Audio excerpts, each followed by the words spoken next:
প্রফেসরের অভাব। স্কুল কলেজে পড়ে তুমি একজন ডাক্তার হও, ইঞ্জিনিয়ার হও, প্রফেসর হও, ব্যবসায়ী হও, চাকরিজীবী হও, ওসি হও, ডিসি হও, এসপি হও, এমপি মন্ত্রী হও, তবে একটা দাবি আমার, বেয়াদব হইবা না। বলবা হাফিজ ভাই বেয়াদব হব না, তার মানে কি? মানি তিনটা, তিন জায়গা আছে ওখানে বেয়াদবি করবি না। গলায় ছুরি লাগলো। এক নাম্বার, মা বাবার সাথে বেয়াদবি করবি না। দ্বিতীয়, শিক্ষকের সাথে বেয়াদবি করবা না। তৃতীয়, উলামায়ে কেরামের সাথে বেয়াদবি করবা না। তুমি মানো আর না মানো, কথাগুলো লিখে রাখো। মা বাবার সাথে খারাপ আচরণ করলে যদি আল্লাহ না করুন বরদোয়াটা লেগেই যায়, মরার আগে পঙ্গু হয়ে বিছানায় পড়ে যাবি, আর উপায় থাকবে না। শিক্ষকের সাথে বেয়াদবি করে যদি বরদোয়া নেও, লেখাপড়ার থেকে ধ্বংস হয়ে যাবি। আলেমের সাথে বেয়াদবি করে যদি বরদোয়া কপালে নিয়ে নাও, জীবনে আর তোর চরিত্র ভালো হবে না। অতএব আমার দাবি, তুমি ডাক্তার হও, বেয়াদব হইও না। ইঞ্জিনিয়ার হও, বেয়াদব হইও না। প্রফেসর হও, বেয়াদব হইও না। বেয়াদবি কইরা যদি ডাক্তার হও, তাসলিমার মতো জুতা খাইয়া দেশ থেকে পালাতে হবে। খবরদার, ডাক্তার হও তো আদর্শ ডাক্তার হও, আদর্শ ইঞ্জিনিয়ার হও, আদর্শমান একজন প্রফেসর হও, আদর্শমান ব্যবসায়ী হও, আদর্শমান চাকরিজীবী হও।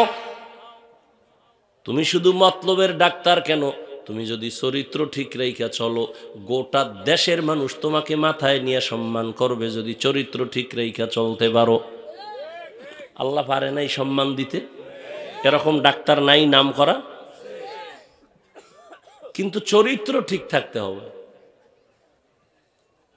এবার একটু বাস্তবে তোমারে বুঝাই দেই, নগদ। যুবকেরা, সত্য কথা না মানো আর না মানো, জবাব দিও, স্বীকার করিও।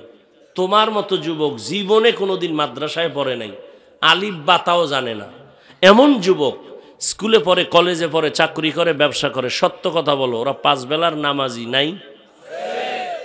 আর ওয়াজের দরকার নাই, শেষ ওয়াজ। মোহাব্বতে কমু না মোহাব্বত কমায় কমু? বেশি দিয়া কমু? বেশি দিয়া কই, মাইন্ড করিস না। বাসায় যাইয়া দরজা জানালা আটকাবি রাতে, এই রাত্রে বাত্তিটা নিবে, পায়ের জোতাটা খুইলে তোর কপাল একটা বাড়ি মারবি। বাড়ি মেরে কবি, তুই কোন অভিশপ্ত কপাল নিয়ে জন্ম নিছ? তোর মতো যুবক যদি স্কুলে পড়ে নামাজ পড়ে, তুই পারো না কেন? তোর মতো যুবক যদি রাস্তায় গাড়ি চালায় নামাজ পড়ে, তুই পারো না কেন? তোর মতো যুবক যদি কলেজে ক্লাস করে নামাজ পড়ে, তুমি পারো না কেন? নিজের জুতা দিয়ে নিজের কপালে বাড়ি দিবি, যে এই অভিশপ্ত কপাল নিয়ে জন্ম নিলিকা পৃথিবীতে। বেশি মোহাব্বতে বলছি, মাফ করে দিস, রাগ করিস না। ভাইয়েরা আমার, তোমার মতো যুবক র্যাব, আর্মি, পুলিশ, বিডিআর এর চাকরি করে, 5 ওয়াক্ত নামাজ পড়ে নাই। তোমার বিবেকের কাছে আমার বিনয়ের প্রশ্ন, বলো বাবা তুমি কেন পারো না?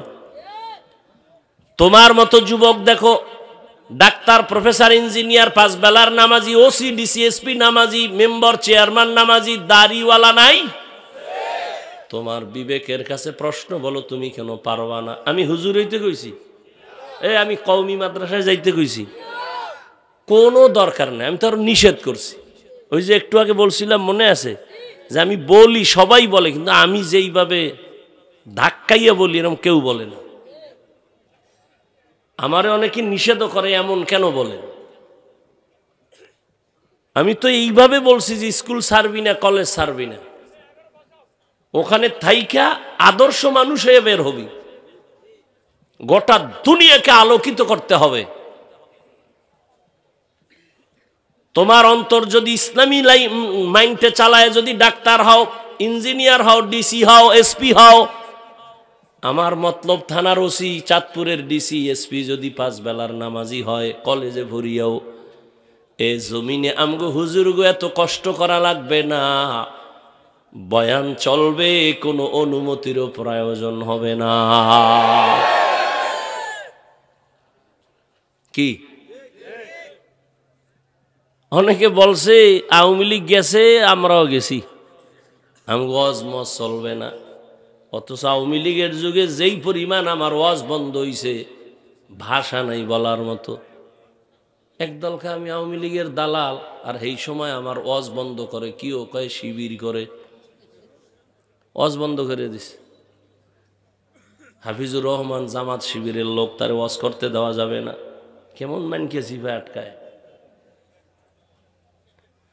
আমি বলছি বাবা খবরদার, সাবধান, আলেমের ব্যাপারে মন্তব্য করলে তোমার কপাল পুড়বে, আলেমের ক্ষতি হবে না। এরে নবীর আশিক, আমি তো ঢাকায় ঘোষণা দিছি কোরআনের বয়ান চলবে, আলেমদের স্বাধীনতা নিয়ে চলবে। কেউ যদি বাধা দেয় ওর হিসাব নাম ঠিকানা লিখে এরপর আমাদের হাতে দেয়, জালেমের বিরুদ্ধে আবার আন্দোলন হবে। কোন জালেম যদি আলেমের সাথে বেয়াদবি করে, কি করে রেকর্ড করো, ঠিকানা দাও, এই জালেমদের বিরুদ্ধে আবার আন্দোলন করতে হবে। জুলুমের কোনো সুযোগ দেওয়া হবে না। এই জমিন আল্লাহর, ইসলাম আমার আল্লাহ দিছেন, আমরাও আল্লাহর হুকুম মতো জমিনে চলবো। আমরা তো হিন্দুদেরকে গালি দেই না, দেই তো সমস্যা কি? খ্রিস্টান তার পথে চলে, ইহুদি তার পথে চলে, হিন্দু তার পথে চলবে, কোনো বাধা নাই। মুসলমান আমরা মুসলমানি লাইনে চলব। আমাদের উপরে আক্রমণ করলে তার জবাব দিতে হবে। এরে আমার যুবক বাবারা, তাহলে তুমি ডাক্তার ইঞ্জিনিয়ার যাই হও না কেন, এক দাবি আমার, বেয়াদব হইও না। এখনো সময় আছে। ঢাকা কলেজে গিয়ে দেখো, জাহাঙ্গীরনগরে যাও, কলেজে পড়ে কিন্তু মাথায় পাগড়ি, দাড়ি অনেক বড়, জামা বড়, পেছন দিক দিয়ে তাকাইলে মনে হয় মসজিদের খতিব। এই যুবক বাবা, তুমি কোন মসজিদে নামাজ পড়াও? কয় নাউজুবিল্লাহ, আমি তো আরবি পারি না। তাহলে তোমার এই হালাত কেন করো? কি কয় ঢাকা কলেজে পড়ি, তো পাগড়ি, এই টুপি জামা। কয় মা বাবার দোয়া আর ওলামায়ে কেরামের নেক নজর লাগাইছি। আমি কলেজে ক্লাস করি, টুপি ফালাই না, পাগড়ি খুলি না, কলেজে ক্লাস করি, দাড়ি কাটি না, কলেজে ক্লাস করি, নামাজ সারি না, জামা খুলি না। আমি কি ফলাফল কি? কয় শিক্ষকেও দোয়া করে, শিক্ষিকারাও দোয়া করে। আমি কি ক্লাসে তোর মেয়ে আছে না? কা আছে। ওরা আড্ডা মাড্ডা দেয়নি? কয় দেয়। আমারও মাঝে মাঝে যারা ডাকে বন্ধু বান্ধবেরা, মেয়েরা আমার পক্ষ হয়ে কয় ও আল্লাহর পথে আছে, ওরে ডিস্টার্ব করিস না। এই বানায় বলতেছি। তুমি পারো না কেন? আমাকে একটু জবাব দাও, কারণ কি? এতক্ষণ যত বয়ান করলাম, তোমাকে কিভাবে দুনিয়াতে সম্মানিত করা যায়, এই বয়ানগুলোই তো করলাম। আচ্ছা, একটা শখ আছে, এই তো যে হুজুর ঠিক আছে কথা, কিন্তু আমাকে একটা শখ, যেই শখটা আমার অন্তরও আছে, গুনার আকর্ষণ তো আছে। নাচ গান একটু দেখে লই, কি জানি মজা। পার্কে পার্কে ঘুরা লই, কি জানি মজা। এই শখটা তোমার অন্তরে যেমন আছে, আমারও। কিন্তু আমি তো একবারও যাইতে পারি না, আর আগেই দরজা আটকায় দিছি। আর তুমি তো পার্কে কয়েকবার গেছো, এখন ফিরো। নাচ গান তো কম দেখো না, এখন তওবা করো। দাড়ি তো কম কাটো না, এবার ফিরো। নামাজ তো কম ছাড়ো না, বেপরদায় আড্ডা তো কম দাও না, এখন তওবা করো। না আরো শখ আছে? আরো শখ? তাহলে বল, আর কতদিন দাড়ি কাটলে, নামাজ ছাড়লে তোর আশা পূরণ হবে, তারপরে তওবা করবি? আর কতদিন পার্কে পার্কে ঘুরলে তোমার আশা পূরণ হবে, তারপরে তওবা করবা? ও যুবক, আর কত তুমি সারা রাত মোবাইলে গুনাহ দেখলে তোমার আশা পূরণ হবে, তারপরে তওবা করবা? এবং এটাও বলো, তোমার হায়াতের বাকি আছে আর কয়দিন? বেশি দিন বাঁচবি না তো, চেহারা তো কাইতে হয়ে গেছে। আর এখন আবার নতুন এক মরণের ফাঁদ লইয়া বইছো। নতুন মরণের ফাঁদের নাম বাইক। এটা একটা নতুন মরণ ফাঁদ। এটার উপরে উঠলেই খালি শরীরে আগুন, খালি আগুন। কি? আর যদি বিপরীত পার্স পিছনে থাকে তো আরো আগুন। ঠিক নেই? 10টার সময় ঘুম থেকে ওই টাকা, আম্মু কি, আমি একটু তাড়াতাড়ি মতলব বাজারে যাব। কেন? বলে আমার এক বন্ধু আসছে, মোলাকাত করতে যাব, টাইম কয় 1 ঘন্টা। কয় যা তাড়াতাড়ি আইস। বাইক আছে না, কি এর শীত, চাদর মাদুর ফালায় ধুম দৌড়। ওখানে উঠার পরে আর শীত নেই, পারে না গেঞ্জি লঙ্গি খুললে ফালায়, এক দৌড়। 1 ঘন্টার মধ্যে বাসায় আসবে, 2 ঘন্টা 3 ঘন্টা হলো মায়ের অন্তরে বাড়ি লাগছে। মা টেলিফোন করে, বাবা কই, কিন্তু ঋণ হয় কেউ ধরে না। দীর্ঘ টাইম পরে কয়েকবার রিসিভ কর, ঋণ হওয়ার পরে একজনে রিসিভ করে, অচেনা কণ্ঠ, কে তুমি? বলে আমি মোবাইলওয়ালার মা। ওর বাবা নাই? আছে, দাও বাবারে দাও। এই নাও নাও নাও, তোমার ছেলের মোবাইল কে যেন ধরছে দেখো। বাবা এখানে লাগায়, কে তুমি? বলে তুমি কে? বলে মোবাইলওয়ালার বাবা। তোমার বাড়ি কই? বলে কি জায়গা? নায়েরগার পাশে। তাড়াতাড়ি আসো, তোমার ছেলের লাশটা নিয়ে যাও। বাইক এক পার্শ্বে পড়ে গেছে, সন্তানের রক্তক্ষরণ হচ্ছে, রাস্তার পার্শ্বে নিয়ে যাও তাড়াতাড়ি লাশ। এ বানায় বলতেছি,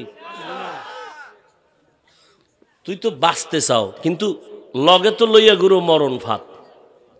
এরমও বোকা মানুষ থাকে, চাও বেশি দিন বাঁচবি, করতেছো এমন আকাম যে তাড়াতাড়ি মরবি। বাইকে উঠবি আর মরবি, ওদিকে মোবাইল কিন্তু আর এক মরণ ফাত। যৌবন শেষ, জীবন শেষ, লেখাপড়া শেষ, চরিত্র শেষ, তোর মধ্যে কিচ্ছু নাই, আছে একটা রূহ। আজরাইল এটা নিলে তুইও নাই।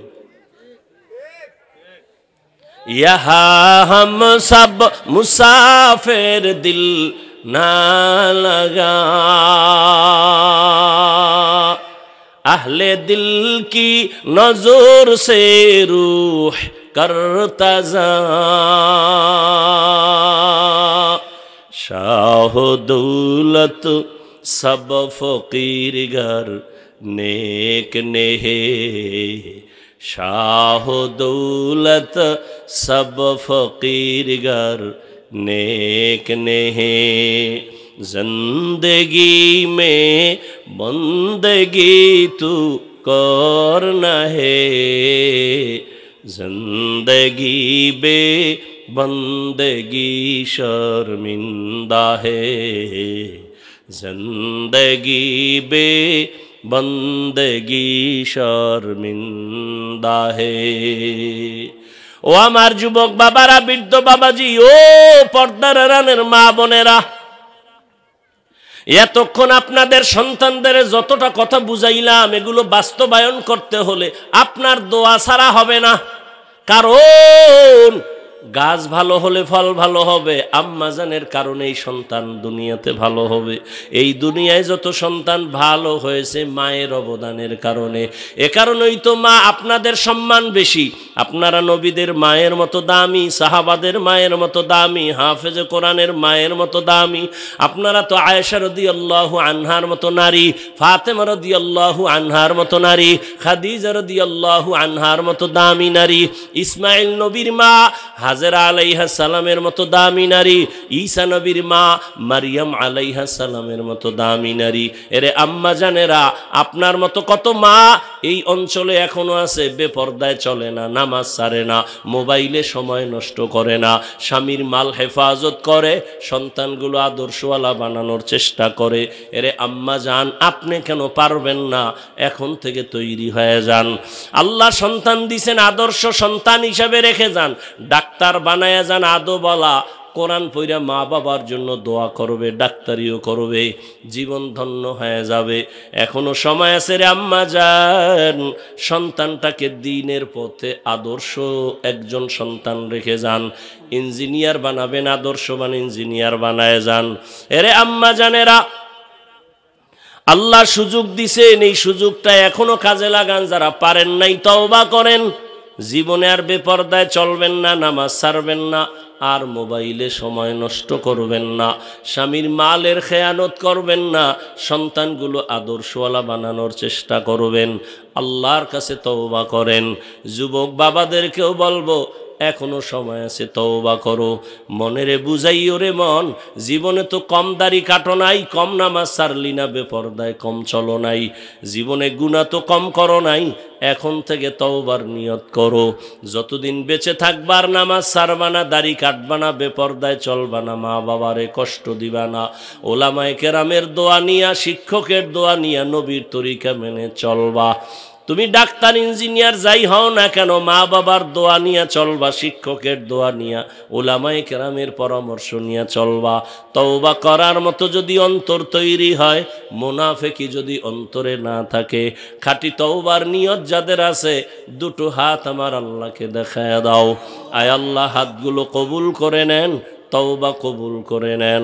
আয় আল্লাহ, আমার কলিজার প্রত্যেকটা যুবকেরে কবুল করে নেন, মুরব্বীদের কবুল করে নেন, পর্দার আড়ালের মা বোনদের আবেদা পর্দাওয়ালা হিসাবে কবুল করে নেন। আয় আল্লাহ, সবার লেখাপড়া পরীক্ষায় কামিয়াবি দান করেন। আয় আল্লাহ, নবীজির আদর্শ নিয়া, মা বাবার দোয়া নিয়া, ওলামায়ে কেরামের পরামর্শে, শিক্ষকের দোয়া নিয়া চলার আমাদের সবাইকে তৌফিক দান করেন, আমিন। আল্লাহ সবাইকে কবুল করেন। এ বয়ান কি এখন করবে কেউ? সিদ্ধান্ত কি? নামাজ হবে, এখন নামাজ হবে, নামাজের পরে তো চলবে, নামাজের পরে চলবে। অনেক ওলামায়ে কেরাম আছেন। এই মাদানী সাহেব আসবে,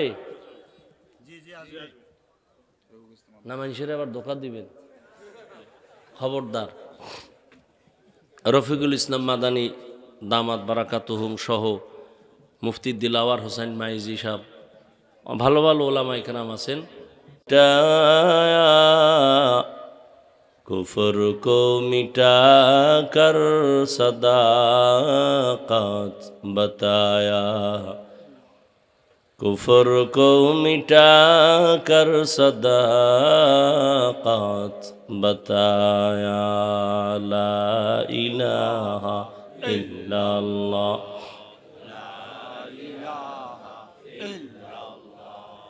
লা ইলাহা ইল্লাল্লাহ, লা ইলাহা ইল্লাল্লাহ, লা ইলাহা ইল্লাল্লাহ, লা ইলাহা ইল্লাল্লাহ, লা ইলাহা ইল্লাল্লাহ, লা ইলাহা ইল্লাল্লাহ, লা ইলাহা ইল্লাল্লাহ, লা ইলাহা ইল্লাল্লাহ, লা ইলাহা ইল্লাল্লাহ, লা ইলাহা ইল্লাল্লাহ, লা ইলাহা ইল্লাল্লাহ, লা ইলাহা ইল্লাল্লাহ, লা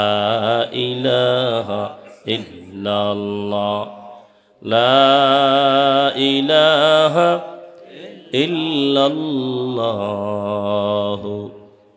মুহাম্মাদুর রাসূলুল্লাহ।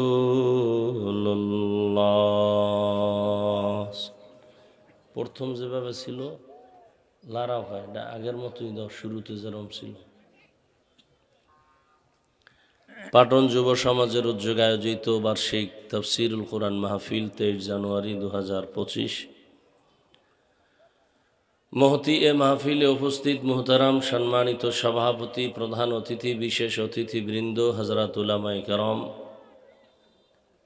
অত্র অঞ্চলের বিভিন্ন স্থান থেকে আগত আল্লাহ পাকের আশিকিন, জাকিরিন, শাকিরিন, মুহিব্বিন, মুরব্বিয়ান আযম, কলিজার টুকরা আমার সমবয়সী যুবক বন্ধুগণ, স্নেহের ছোট ভাই, পর্দার আড়ালে মাইকের আওয়াজ শ্রবণরতা সম্মানিতা মা ও বোনেরা, আল্লাহ পাকের দরবারে শুকর যে আল্লাহ পাক আমাদেরকে সুস্থ রেখেছেন এবং পৃথিবীর শ্রেষ্ঠ মজলিস, উলামায়ে আহলে হকের মজলিস, গুনাহ মাফের মজলিস, তওবা কবুলের মজলিসে আমাদেরকে আসা বসার তৌফিক দান করেছেন। নিয়ামতের শুকর আদায়ার্থে সকলেই মহব্বতে ঈমানের আওয়াজকে উঁচু করে সকলেই পড়ি আলহামদুলিল্লাহ। দরুদ ও সালাম সৈয়দুল মুরসালিন, রহমাতুল লিল আলামিন, শফিউল মুজনিবিন, খাতামুন নবিয়্যিন, سيد الثقلين إمام المرسلين شفيع أعظم رسول أكرم رحمة عالم نبي العرب العجم حبيب كبرياء أشرف الأنبياء سيد الأنبياء حضرت محمد رسول الله সাল্লাল্লাহু আলাইহি ওয়া আলিহি ওয়াসাল্লামের উপর সর্বোপরি শুকর যাদের অক্লান্ত পরিশ্রমের মাধ্যমে আজ সুন্দর আয়োজন সময় পরামর্শ অর্থ দিয়ে দোয়া করে উপস্থিত হয়ে মাইক লাইট প্যান্ডেলের ব্যবস্থাপনার মাধ্যমে সহযোগিতা যারা করেছেন প্রত্যেককেই আল্লাহ পাকের খেদমতের বরকতে দুনিয়াতে শান্তি পরকালে মুক্তির ব্যবস্থা করে দিন। উলামায়ে কেরাম আলোচনা করেছেন, ইনশাআল্লাহ আমার পরেও আলোচনা করবেন। সবাইকে শেষ দোয়া করে যাওয়ার তৌফিক দান করেন। আমি আপনাদের দোয়া নেওয়ার আশায় সংক্ষিপ্ত আলোচনার নিয়তে হাজির হয়েছি। কোরআনে হাকিমের এক আয়াতে কারিমা, রসুলের হাদিসের একটি হাদিসের অংশ আপনাদের সামনে পেশ করেছি। ইখলাসুর রুহানিয়াতের সমন্বয়, সহি নিয়তে, সহি তরিকায়, সহি কিছু কথা আমাকে বলার মতো, আপনাদেরকে শুনবার মতো দয়াময় আল্লাহ তৌফিক দান করেন। আমিন। ওমা খালাকতুল জিন্না ওয়াল ইনসা ইল্লা লিয়াবুদুন। আল্লাহ পাক রব্বুল আলামিন বলেন, হে দুনিয়ার মানুষ, জিন এবং ইনসান জাতিকে আমি সৃষ্টি করি নাই, হ্যাঁ করেছে একমাত্র আমার ইবাদতের জন্য। নবীজি বলেন, লা তাআতা লি মাখলুকিন ফি মাসিয়াতিল খালিক। আল্লাহকে অসন্তুষ্ট করে পৃথিবীর ভিন্ন কারো আদেশ নিষেধ মেনে নেওয়া বা গ্রহণ করা হারাম। আল্লাহকে বেজার করে পৃথিবীর কারো আদেশ নিষেধ মেনে নেওয়া হারাম। যেমন আল্লাহকে অসন্তুষ্ট করে মা বাবার কথা মানা হারাম, আল্লাহকে অসন্তুষ্ট করে পীরের কথা মানা হারাম, আল্লাহকে অসন্তুষ্ট করে কোনো মুরব্বী, কোনো উস্তাদ, কোনো নেতা, কারো কথা মানা যাবে। এক কথায় পৃথিবীর সকলকেই অসন্তুষ্ট করা যাইলেও আল্লাহকে অসন্তুষ্ট করা যাবে। কিন্তু আমরা বাস্তবে উল্টা করি। দুনিয়ার আল্লাহ বেজার হয় হোক, এ নিয়ে কোনো চিন্তা নাই, পেরেশানি নেই, তবে আমার আত্মীয় স্বজন আপনজনকে বেজার করা যাবে না। আমরা এখন উল্টা দিকে চলছি। যেমন মনে করেন পর্দা করলে আল্লাহ খুশি, আত্মীয় স্বজন বেজার। পর্দা করলে কে খুশি? আত্মীয় স্বজন কি বেজার। এখন আমরা আত্মীয় স্বজনকে খুশি রাখার জন্য পর্দা ছেড়ে দিছি। আল্লাহ বেজার হয় হোক, দাড়ি রাখলে আল্লাহ খুশি, আত্মীয় স্বজন বেজার। এখন আমরা আত্মীয়কে খুশি রাখার জন্য দাড়ি কাটতেছি, ছাড়তেছি, আল্লাহ বেজার হয়ে হোক এ নিয়ে কোনো চিন্তাই নেই। তো পদে পদে আমরা আল্লাহর বিরুদ্ধাচরণ করতেছি। আল্লাহ আমাদেরকে হেদায়েত দান করেন। দুনিয়াতে আল্লাহ মানুষ সৃষ্টি করেছেন। সৃষ্টির আগেই মানুষকে আল্লাহ পাক শ্রেষ্ঠ মর্যাদা দান করেছেন।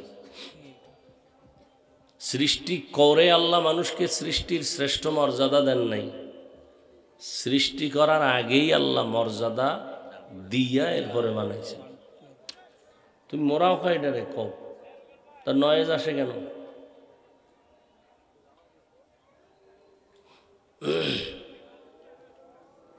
নামাজ কয়টায়?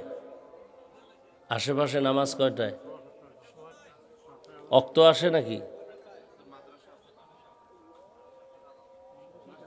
সব জায়গায় 8:30। এখানে কত?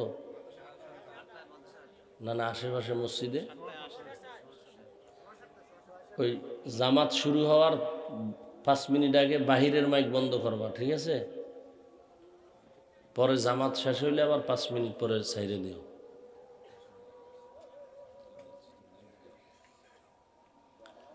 তো আল্লাহ মানুষকে দুনিয়াতে পাঠাইছেন একটা কাজের জন্য। কয় কাজ? আর কোনো কাজ নেই। জীবনের কাজ একটা, ইবাদত। কার ইবাদত? আল্লাহর ইবাদত। মানে ইবাদত কি, ইবাদত কেন, ইবাদত কিভাবে? আল্লাহর হুকুম জীবনে বাস্তবায়ন করার নাম ইবাদত। আল্লাহর হুকুম জীবনে বাস্তবায়ন করার নাম ইবাদত। কেন ইবাদত? একমাত্র কারণ, ইবাদত যদি আমরা করি তাহলে আমরা পাবো আল্লাহর মোলাকাত এবং জান্নাত। আল্লাহর মোলাকাত আর কি? জান্নাত। কিভাবে করবো ইবাদত? পীর সাহেব যেভাবে বলবেন মন গড়া? কিয়ামত পর্যন্ত ইবাদত হবে একমাত্র, শুধুমাত্র, কেবলমাত্র আখিরি নবীর আদর্শ অনুযায়ী। আর কারো আদর্শ মানা যাবে না। খুব খেয়াল করবেন। আচ্ছা, অন্য আদর্শ মানা যাবে না কেন? অন্য আদর্শ মানুষের জন্য কল্যাণ না, ক্ষতি। পৃথিবীর কারো আদর্শ মানুষের জন্য কল্যাণ না, এবং মানুষের মধ্যে ফুল জীবনের আদর্শ নাই, আংশিক এবং সব ভুলে ভরা। আর রসুলের আদর্শ মানুষের জীবনের সব সাইডের সমাধান আছে এবং পারফেক্ট, কোনো ভুল নেই। এটা কুন কুন করে একটা আওয়াজ, বুঝো? এটা বন্ধ কর, বেশটা কমা।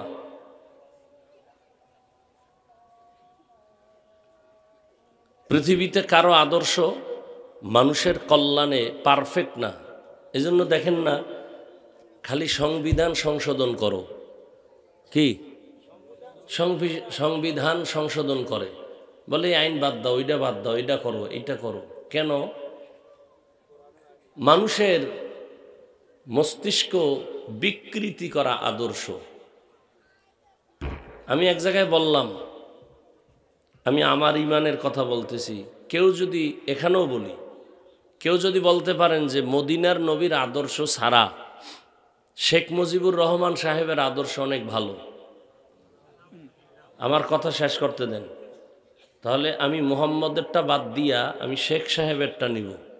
আমি আমার ইমানের কথা বলছি, খুব বুঝার চেষ্টা করেন। তালে তালে বহুত লাফাইছেন, খুব বুঝেন। কেউ যদি দাঁড়ায় বলো মুহাম্মদের আদর্শ থেকে জিয়াউর রহমান সাহেবের আদর্শ ভালো, আমি হাফিজুর রহমান বলছি, আমি মুহাম্মদেরটা বাদ দিয়ে আমি জিয়াউর রহমান সাহেবেরটা নিব। কোন মায়ের সন্তান বলার মতো সাহস আছে? বাদ দাও এগুলো, এর উপরে যাও।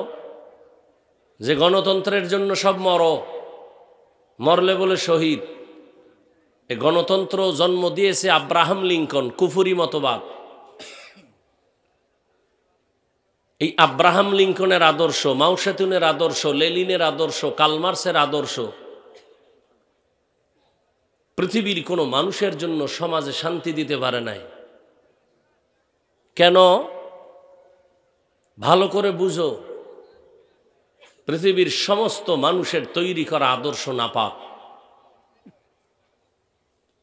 একমাত্র মদিনাওয়ালা রসুলের আদর্শই হলো পাক। প্রশ্ন, দুনিয়ার মানুষের বানানো আদর্শ নাপাক কেন? বলে মানুষটাই নাপাক, ওর দেমাগ নাপাক, মেধা নষ্ট, আল্লাহর দেওয়া হালাল খাওয়ার পরে মদ খায়, হালাল খাইয়েও এরপরে গাঞ্জা টানে, বিড়ি টানে, 24টা ঘন্টা চোখের জিনা, হাতের জিনা, কানের জিনা, অন্তরের জিনা। যার মস্তিষ্ক খারাপ, যার মেধা খারাপ, যার চোখ খারাপ, ও যা তৈরি করবে সব খারাপ হবে, ভালো হবে না। এই জন্য বারবার সংশোধনী লাগে। কিন্তু 1500 বছর হইল, আল্লাহর কোরআনের কোনো সংশোধনী লাগছে? কোনো মানুষরূপী জানোয়ার যদি বলে ইসলামের সংশোধনী দরকার, ওরে কানে ধরে বলবি তোর জীবনের সংশোধন কর, ইসলাম নয়। মুহাম্মদের আদর্শ পাক কেন? রহমতের নবী পুরাটাই পাক। কেমন পাক? 63 বছর হায়াতে জীবনে ভুলেও একটা মিথ্যা কথা বলেন নাই। বলো দুনিয়া তার দ্বিতীয় এক নেতার নাম কও যে মিছা বলে না। তুমি যার পিছনে ঘুরে ঘুরে দাড়ি কাটো, নামাজ বাদ দাও, কি পাওয়ার আশা? 1000 টাকা, 5000 টাকা? সে তো ঘরে মোবাইল হাতে রাইখা ঘরের মধ্যে বসে বলে আমি দুনিয়ায় নাই, জমিনে নাই। মোবাইলে কি বলে? আছে কই? কোথায় আছে? ঘরে বইয়া কি কয়? জমিনে নাই। তো একটারে ধৈর্য বইছে, এই তুই না ঘরে আসিলি, জমিনে নাই কই লিখে? হ্যাঁ আসলে আমি জমিনে ছিলাম না। তো কই ছিলি? কয় খাটের উপরে ছিলাম।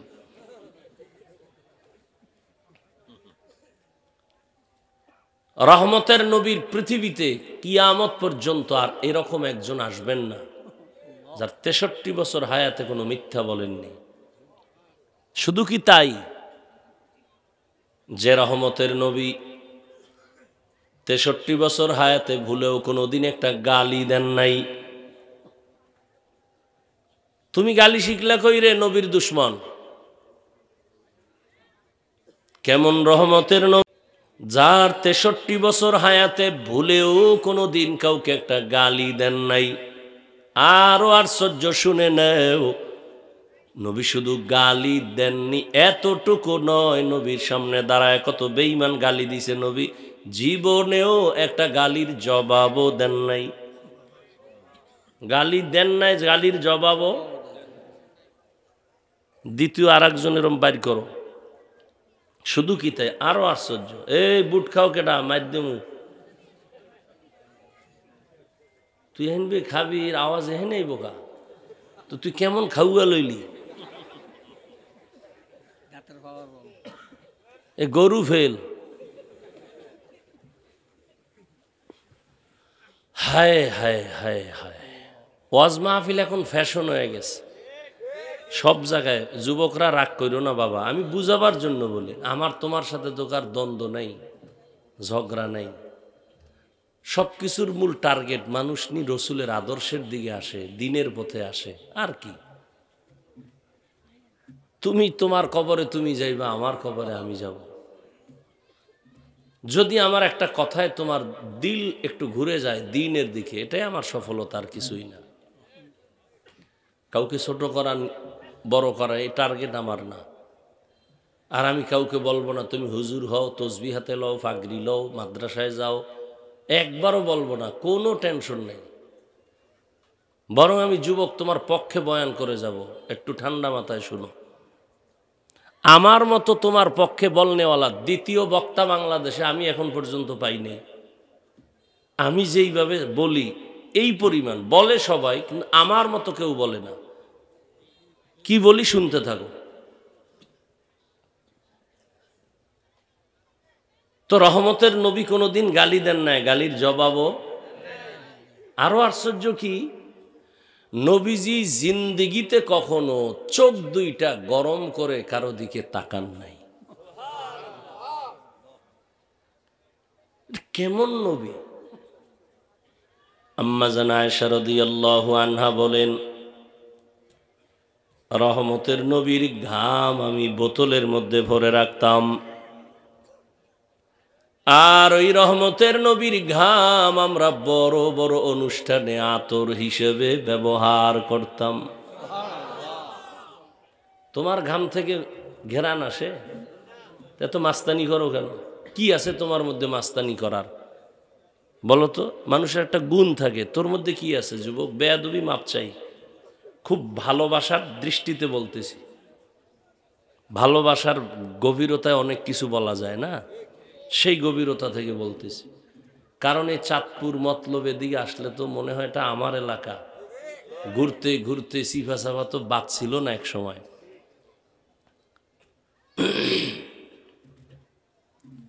নায়েরগাঁও না এলাকা, ওই যে আমাকে ওই যে বেলাল ভাই ছিল না বক্তা, ওইটা নাগদা। আল্লাহ, এভাবেই চলে যাবে একদিন। বয়ান চলতে থাকবে, আগামী বছরও চলবে, ভরপুর মানুষও হবে। এই চেয়ারও খালি থাকবে না, মাঠও খালি থাকবে না, কিন্তু এখান থেকে যোগ বিয়োগ হয়ে যাবে। আল্লাহ সবাইকে মাফ করে দেন।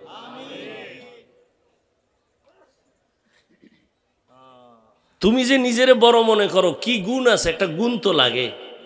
কুত্তার মধ্যে কিছু গুণ আছে, ভালো ভালো গুণ আছে, কিতাবে আছে, যেই গুণের কারণে রসুল বলছেন কুকুর জান্নাতে যাও। সব কুকুর না, কেন? ওর মধ্যে ভালো একটা গুণ আছে। তোমার আমার ভেতরে কি গুণ আছে বলো? তোমার চোখ গুনার কারণে নাপাক, কান নাপাক, জিহ্বা নাপাক, অন্তর নাপাক। আবার তুমি জাহিরি ভাবে তোমার জিহ্বা দ্বারা ভালো কারোর সাথে আচরণ করো না, তোমার আচরণে মাও কষ্ট পায়, বাবাও কষ্ট পায়। তোমার ব্যবহারে শিক্ষকের মনে কষ্ট, আলেমের মনে কষ্ট, বন্ধুর মনে কষ্ট। না তোমার মধ্যে শিক্ষা আছে, না দীক্ষা আছে, না তোমার মধ্যে মানুষের সাথে আচরণ ভালো আছে, না তোমার চরিত্র ভালো, না তুমি একটা সুস্থ মানুষ। গায়ের জোরে নিজেরে ভালো বললে লাভ কি? নিজেকে যদি বড় বানাতে চাও হে মুমিন, বড়দের কদমে নিজেকে করে দাও বিলীন। বড় ডাক্তার হলে লেখাপড়া করলেই হবে না, বড় বড় অভিজ্ঞ ডাক্তারের পেছনে দিনকে দিন, মাসকে মাস সময় দিতে হয়, প্র্যাকটিক্যাল ট্রেনিং দিতে হয়, তো বড় ডাক্তার হওয়া যায়। বড় ইঞ্জিনিয়ার হলে লেখাপড়া আর বুয়েটের সার্টিফিকেট যথেষ্ট না। একজন অভিজ্ঞ ইঞ্জিনিয়ারের পেছনে তোমার সময় দিতে হবে, মাসকে মাস ট্রেনিং দিতে হবে, প্র্যাকটিক্যাল। আখেরাতের লাইনও যদি তুমি দামি হতে চাও, তাহলে আখেরাতের লাইনে যারা দামি তাদের নেক নজর লাগাও, তাদের পেছনে সময় দাও। আল্লাহ তাআলা বলেন, বান্দা আমি তোদের বানাবার একমাত্র কারণ ইবাদত। ইবাদত কি? বলে আল্লাহর হুকুম জীবনে বাস্তবায়ন করার নাম ইবাদত। ইবাদত কেন? বলে আল্লাহর মোলাকাত আর জান্নাতের জন্য। ইবাদত কিভাবে? বলে একমাত্র, শুধুমাত্র, কেবলমাত্র মদিনাওয়ালা নবীর আদর্শ অনুযায়ী ইবাদত। তুমি যদি আজীবন বাইতুল্লাহর গিলাফ ধরে লাব্বাইক বলো আর রসুলের আদর্শ জবাই করো, তোমার একটা লাব্বাইকও কবুল হবে না। আর যদি তুমি নবীর আদর্শ ঠিক রেখে বাথরুমেও যাও, এতেও তোমার সওয়াব। রহমতের নবীর আদর্শ এত পারফেক্ট, অর্থ মন্ত্রণালয়ের থেকে, খাদ্য মন্ত্রণালয়ের থেকে খানা দেয়, গম দেয়, আটা দেয়, চাল দেয়, কিন্তু এই চাল দিয়ে বরাদ্দ করা চাল দিল কেমনে রান্না করবা বুঝায় না। আর আমার নবী 23 বছর লাগাইয়া দুনিয়ার মানুষের যা যা আদর্শ দিছেন, ধৈরা ধৈরা দেখায় গেছেন নবীজি। কেমনে খানা খাবি, বসবি কেমনে নবী দেখাইছেন, লোকমাটা কেমনে দিবা তাও নবী দেখাইছেন, জুতা কেমনে পরবি খুলবি নবী নিজে কইরা কইরা দেখাইছেন। নবীর আদর্শ মেনে তুমি চলো, কষ্টের কিছু না, সহজ। কিন্তু তুমি বুঝো না, এজন্য তোমার কাছে কঠিন। ওই যে কেচ্ছা আছে না, অন্ধ, ওরে কয় তুই দুধ খাবি নি, গাভীর দুধ? কয় আমি তো দুধ চিনি না। কেমন? কয় সাদা, বগের মতো সাদা। বক কেমন? তোমার হাতটারে বাঁকা করে দিছে কাশির মতো। বলে কাশি কেমন? ধান কাটা। ওইটারে দিছে হাত দিয়ে কেরম বাঁকা। ও হাত দিয়ে ধরে দেয়। আরে বাপরে বাপ, এইটা আমার মুখ দিয়েও ঢুকতো না। হুদে একটা বিপদ কান্দে নু। কবে তুই খাইয়া মর, আমি না খাইয়ে মরবো, এটাই বালা। যে দুধ চিনে না তার কাছে দুধ বড় কঠিন, অথচ দুধ, গাভীর দুধ শেফা। শেফা শরীরের 10টা ঔষধের কাজ করে, একটা গাভীর দুধে এত পাওয়ার। ঠিক নবীর আদর্শ যে মানে না তার কাছে বড় কঠিন। অথচ মানতে গেলে কত সহজ। দেখো এই যে এক বোতল পানি টেবিলে, এই পানিটা তুমি যদি ইবাদত বানাইয়া পান করো, পানিও পান করা হবে, পিপাসাও নিবারণ হবে, ইবাদত হবে। তুমি তো গরুর মতো টান দিয়া বাম হাতে বোতল দইরা মুখ খাটা খুলে একটা টান মারবা, আধা মিনিটে এক পানি নাই। আর এই পানিটা আমিও টান মারবো, তবে বাম হাত যাবে না, ডান হাত যাবে। খুইলে আমি ডান হাত দিয়ে আমি পানি পান করব, তবে এক টান দিব না, 3 ধাক্কায় পানি পান করব, সুন্নত। তাহলে পানিও পান করা হলো, ইবাদত হলো, রসুলের আদর্শের কারণে সওয়াবও হলো। আর তুমি এক টান দিয়ে পানিটা বুকের মধ্যে বাইজা ধর বলারও কায়দা নাই, জাগায় নাই। তুমিও জুতা পরো, আমিও জুতা পরি, ইবাদত বানায় পরো। নবীর আদর্শ ছাড়া কোনো ইবাদত নাই। আর ইবাদত মানে মসজিদ মাদ্রাসায় সময় লাগাও না, সারা রাত যায় নামাজে কাটাও, দিনের বেলা তসবিহ টানো, জিকির করো না, এটা না। তুমি জীবনে যা করবা সব ইবাদত হতে হবে নবীর তরিকায়। জুতা দুইটা তুমিও পরো, আমিও পরি, ইবাদত বানায় পরো। বলে কেমনে? কয় যখন তুমি জুতা পরবা, ডান পাও ডান জুতায় আগে ঢুকাও, এরপরে বাম পাওটা বাম জুতায় ঢুকাও। দোনো পাও যখন ঢুকছে, এবার কদম যখন দিবা, ডান পা দিয়া কদম শুরু করো, সুন্নত। এটা কষ্টের কিছু? বাথরুমে তুমিও যাও, আমিও যাব, ইবাদত বানায় যাও। বাম পা দিয়া ঢুকবা, খালি মাথায় বাথরুমে যাইবা না, খালি পায়ে যাইবা না, কারণ বাথরুম হলো জিন শয়তানের আড্ডাখানা। খালি মাথায় বাথরুমে যাইবা না, খালি পায়ে যাইবা না, বাম পা দিয়া ঢুকবা, দোয়া পরে ঢুকবা। বাথরুমে গিয়া যখন বসবা, বাম পায়ের উপরে ভর করে বসো, হাঁটুর উপরে কাপড় উঠাইবা না। বাথরুমে গিয়া অনেকে পইরে গিয়া মাথা ফাটে, মইরাও যায়। সুন্নাত অনুযায়ী যদি বাথরুমে যাও, ইনশাআল্লাহ বাথরুমে কোনো দুর্ঘটনা হবে না।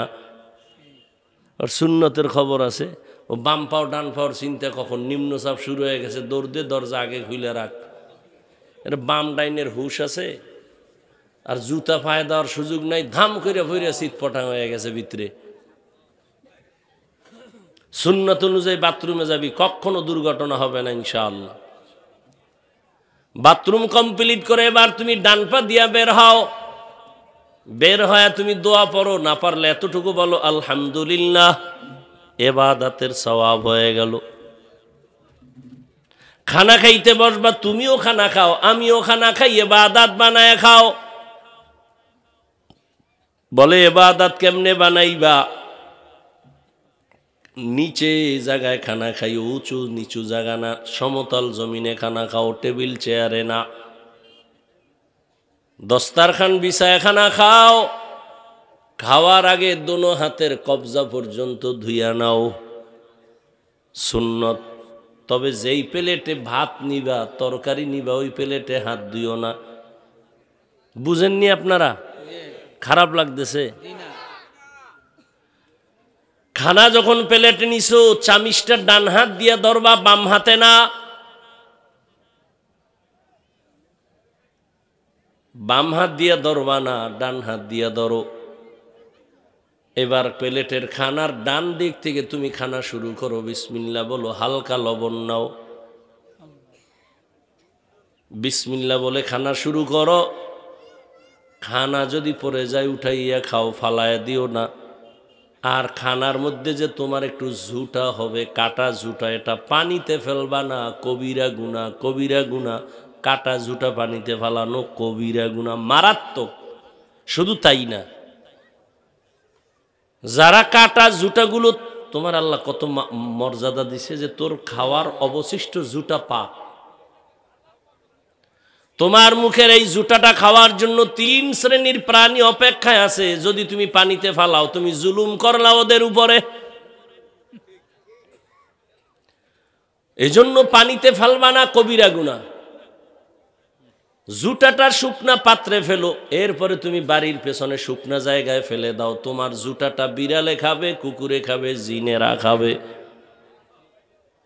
3 প্রাণী তোমার জুটা খেতে চায়। পানির মধ্যে যদি ফেলে দাও, একদিকে গুনাহ করলা, 3 প্রাণীর উপরে জুলুম করলা। জীবনে অস্ত আমল করো নাই, আজকে এই ওয়াদা কর, খালি এই আমলটা নিয়ে যাবারই যুবকরা, যে জীবনে কোনোদিন পানির মধ্যে জুতা ফেলবো না। নিয়ত করা যায় না? একটা সুন্নতের আমল করো, আল্লাহ কবুল করেন।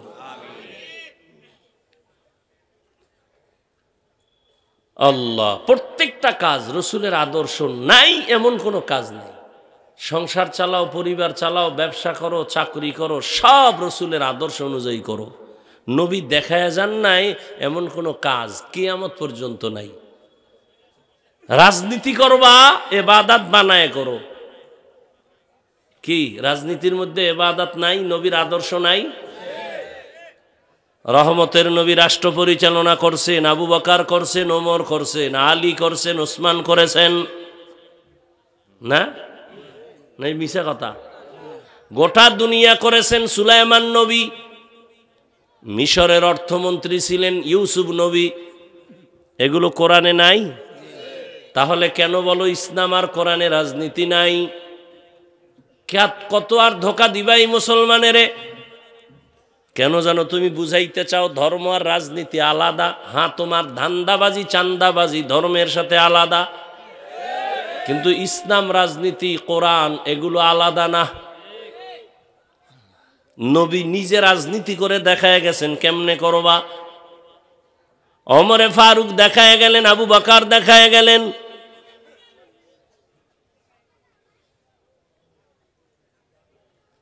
ইবাদত বানাইয়া করো তো জীবনটা তোমার ধন্য হয়ে যাবে। আবু বকর রাষ্ট্র চালাইতেছেন, একদিন বিবি সাহেবা বলেন, আমার একটু মিষ্টি খাইতে মনে চায়। কে কয়? কারে কয়? আবু বকর সিদ্দিক রাদিয়াল্লাহু তাআলা আনহু।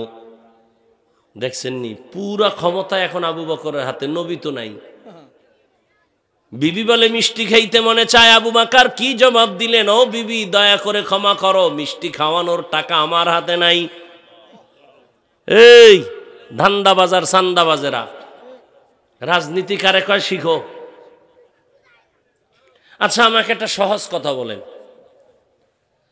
আল্লাহ এবং নবী, ইসলাম, কোরআন, হাদিস, মানুষের সমাধান কি মরার ভরেরটা দিছে, দুনিয়ারটা দেয় নাই?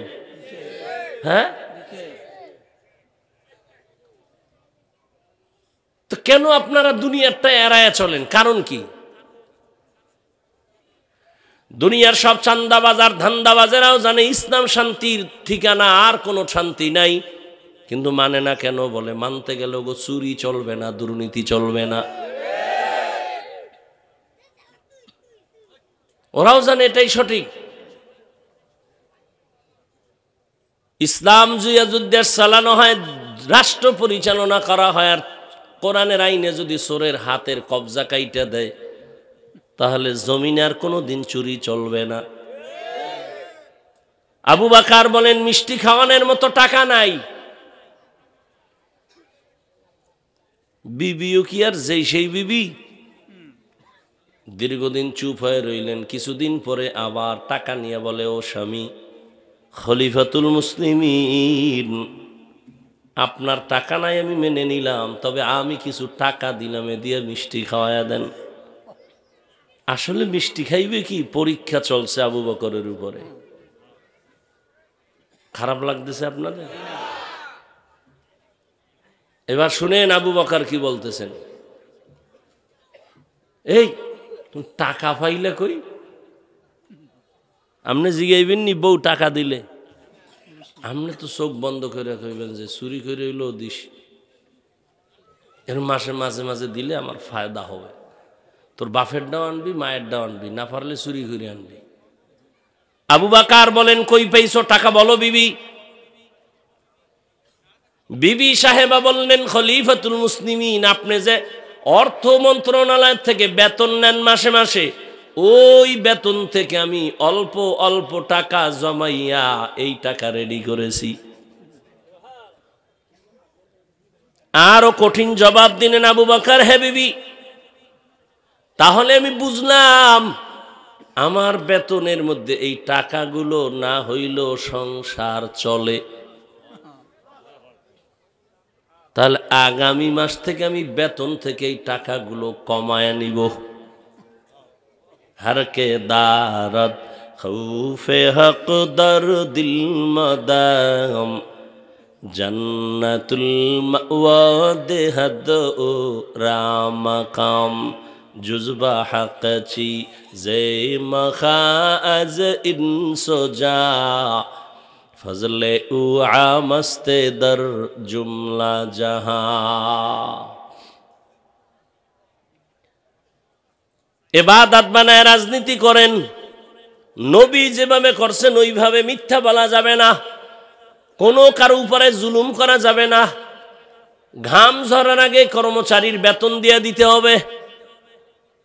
আর চান্দাবাজার ধান্দাবাজের রাজনীতি হলো কাজ কইরা মইরা যা, বেতনের জন্য আবার রাস্তায় মিছিল দিবি, পুলিশ ফিডাইবে, তারপরে কিছু ভাবি, এটা ধান্দাবাজি রাজনীতি।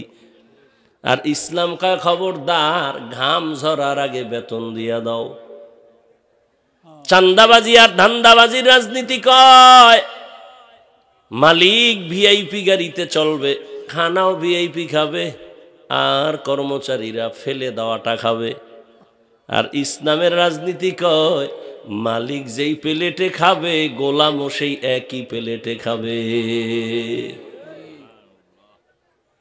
এখনো সৌদি আরবে যাও, মালিক আর কর্মচারী এক দস্তরখানে খায়, এখনো রসুলের আদর্শ।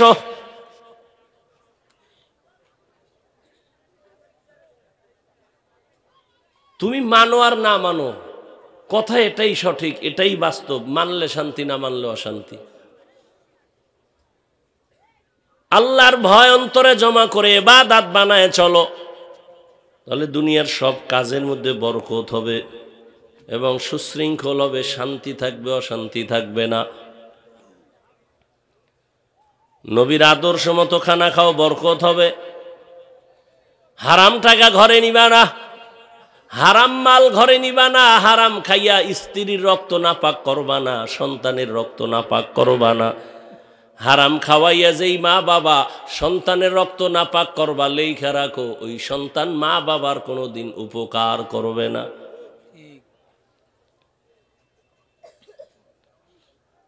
আল্লাহ বলেন আমি মানুষ বানাবার একমাত্র কাজ হলো ইবাদত। জীবনটাকে তুমি ইবাদতের চাদরে আবৃত করে নাও। ঘর থেকে বের হও, ডান পা দিয়ে বের হও, ইবাদত সওয়াব, নবীর আদর্শ। ঢুকো, ডান পা দিয়ে ঢুকো। আজান হয়ে গেছে, নামাজে দাঁড়ায় যাও। মুসিবত থাক আর যা থাক না কেন, আল্লাহর কাছে দোয়া করো, নামাজ পড়িয়া দেখবা মুসিবত থাকবে না। এই যে এত ঝামেলা সারা দেশ জুড়ে, কই কোরআনওয়ালা নবীর আদর্শওয়ালাদের কোনো এদিকে তো চিন্তাই নাই। চেয়ারম্যানের চেয়ারের মেয়াদ শেষ, এমপির মেয়াদ শেষ, মন্ত্রীর মেয়াদ শেষ, এসপি ডিসির মেয়াদ শেষ, আর কোরআনওয়ালার চেয়ারের কোনো মেয়াদই নাই। আবার শেষ কিসের? কি আছে কোনো মেয়াদ? টাকা দিয়া সম্মান কিনলে তার প্রতিক্রিয়া ভিন্ন, আর আল্লাহর দেওয়া সম্মান আলাদা। টাকা দিয়া সম্মান কিনলে প্রথমে ফুলের মালা, ফাইনালে জুতার মালা। আর আমার আল্লাহর দেওয়া সম্মান যদি নেও, দুনিয়ায় বাদশাহ, পরকালো বাদশাহ। আল্লাহ তাআলা ইবাদতের জন্য আপনাকে আমাকে দুনিয়ায় পাঠাইছেন। ব্যবসা করবেন, ইবাদত বানায় করেন, কোনোদিন আপনার কোনো টেনশন নাই। ইবাদত বানায় ব্যবসা করেন।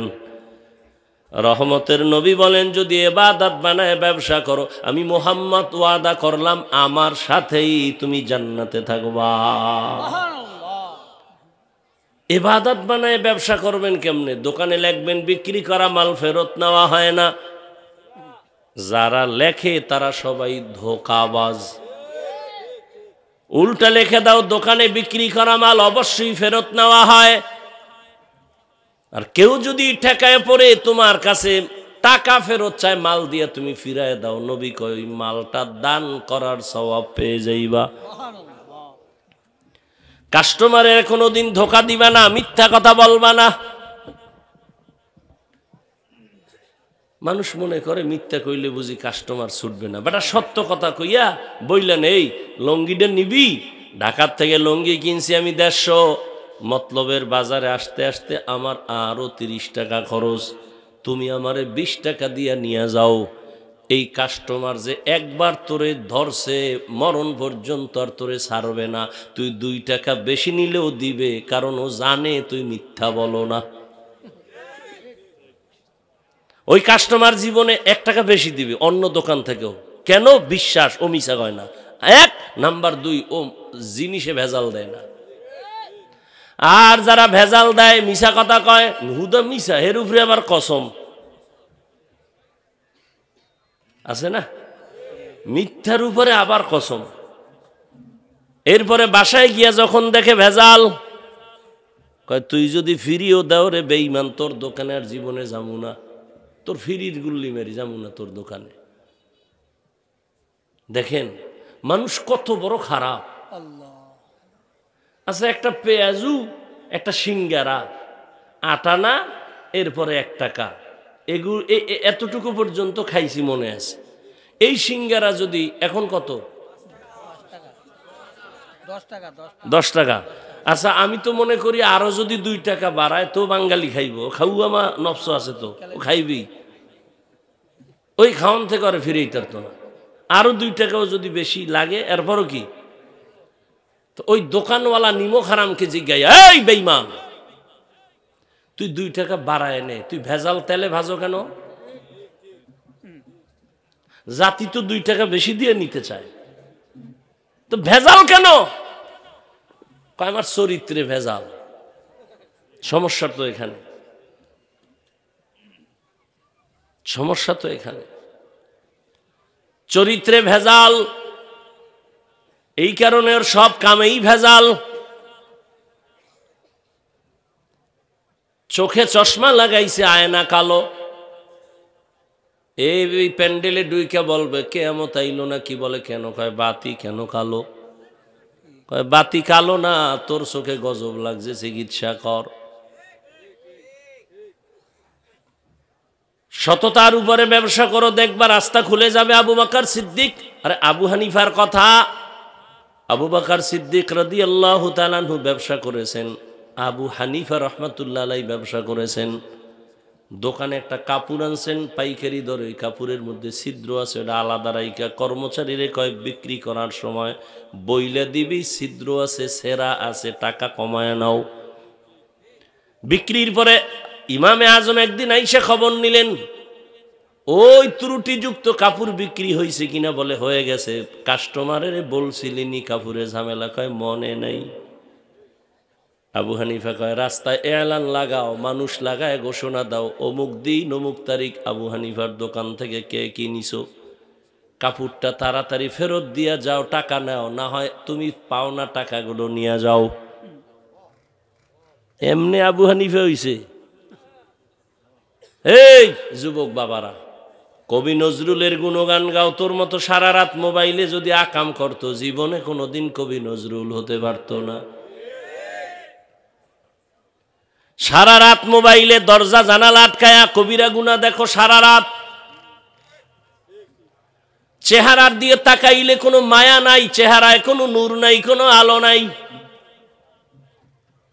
একটা ঘরের মধ্যে 3-4টা রুম, এক রুমে ছেলে ঘুমায়, আর এক রুমে মেয়ে ঘুমায়, আর এক রুমে মা বাবা, সবটিতেই মোবাইলে কেমন যেন সারা রাত জেনা চলে। জেনা, চোখের জেনা, কানের জেনা, জবানের জেনা, অন্তরের জেনা চলে রুমে রুমে। উচিত ছিল ঘুমের মধ্যে কঠিন একটা ডাব হইরা তোরে মাইরা ফালানো। ঘুমের থেকে তো তোর দেখা উচিত ছিল উঠাই তোর চেহারাটা শুকরের মতো হয়ে গেছে। শুধু মুহাম্মদের উম্মত হওয়ার কারণে এই গজব আল্লাহ দেন নাই, দিবেন না। কারণ আমার নবীরে আমার আল্লাহ বড় মায়া করে বানাইছেন। মুসা নবী আল্লাহর আশেক, ঈসা নবী আল্লাহর আশেক, ইব্রাহিম আল্লাহর আশেক, ইউসুফ আল্লাহর আশেক, সুলাইমান আল্লাহর আশেক, দাউদ আল্লাহর আশেক, নূহ আল্লাহর আশেক। সব নবী পয়গম্বর আমার আল্লাহ আর একমাত্র আমার আল্লাহ হলেন মুহাম্মদের আশিক। ব্যবধান আছে না নাই? জিন্দেগি মে বন্দেগি তু করনা হে,